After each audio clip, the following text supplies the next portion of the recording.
So Republicans, well, some serious issues going into the 2024 election, largely at the helm of Donald Trump. He has become a liability to the Republican Party. Uh, there's the fundraising issue, which I'll get into in a second, but there's also the problem that Donald Trump has, where Donald Trump has a lot of obstacles to evade.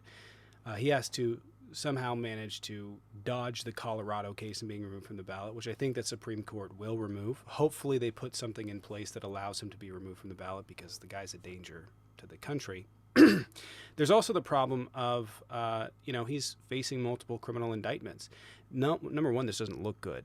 This doesn't look good for the Republican Party. It doesn't look good for him. He's facing felony charges.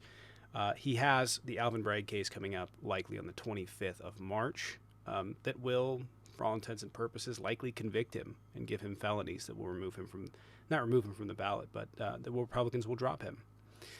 He also is probably going to have the January 6th case come up before the election, and the evidence in these cases is substantial. It's not good. So he's got to dodge these three obstacles.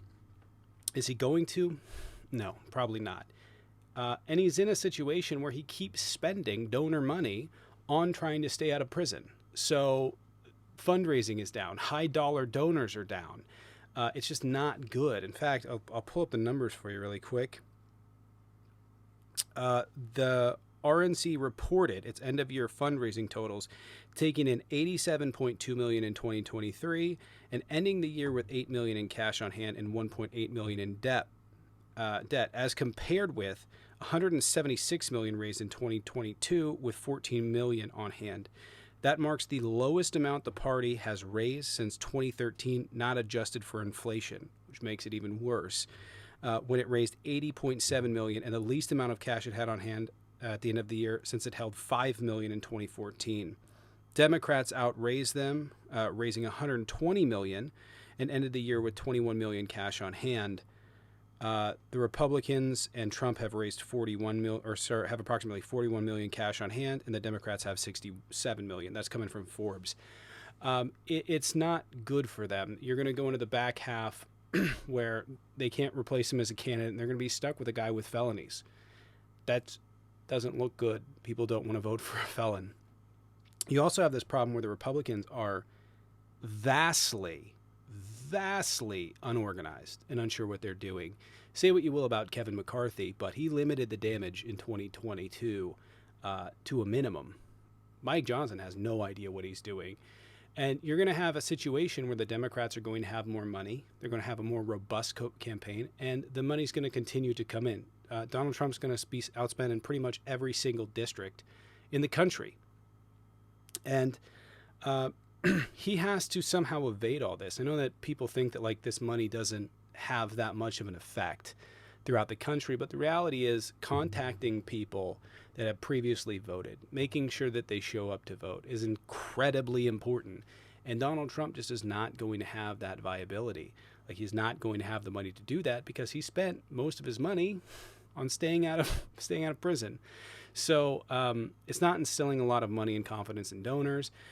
Voters, he's not picking up anymore. Like he has a ceiling of the amount of voters that he can pick up because everybody knows who he is. They largely don't like him. I think the most he had in his presidency was 45%, but he's hovered around 40 to 42% approval rating his entire presidency and after.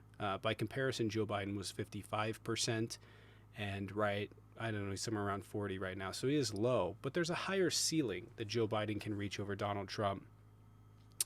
And getting people out to vote, the robust campaign that the Democrats are running and winning, is just a winning issue.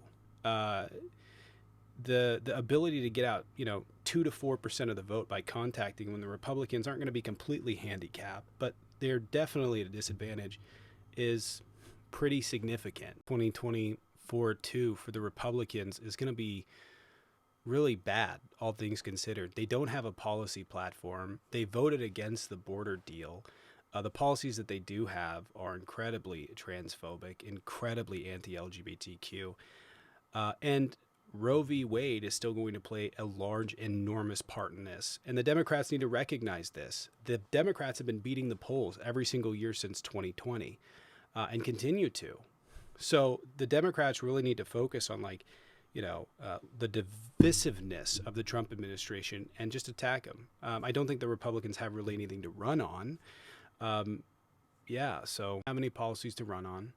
They don't have the money to run the campaigns they want. They're going to be outspent everywhere. They're going to be out campaigned everywhere. And you have a president in Donald Trump that not only has vile beliefs that are quite literally quoting Hitler, um, he's losing his mind. The things that he's saying are getting increasingly crazy. He thinks that water destroys magnets, and I have a list of a litany of things that he keeps saying. And I've talked about this for some time. His mental decline is very, very rapid. And I think that's going to be apparent going into not only the debates, but the ads that are going to be ran against him are going to be absolutely devastating. The Republicans have huge hurdles. And in this election, more than anything, I think that Donald Trump is going to be a liability to the Republican Party. Um, as I said before, I give about an 80% chance that Joe Biden is going to be the president-elect again. And yeah, make sure you guys are following, hit that like button, and I will see you guys on the next one.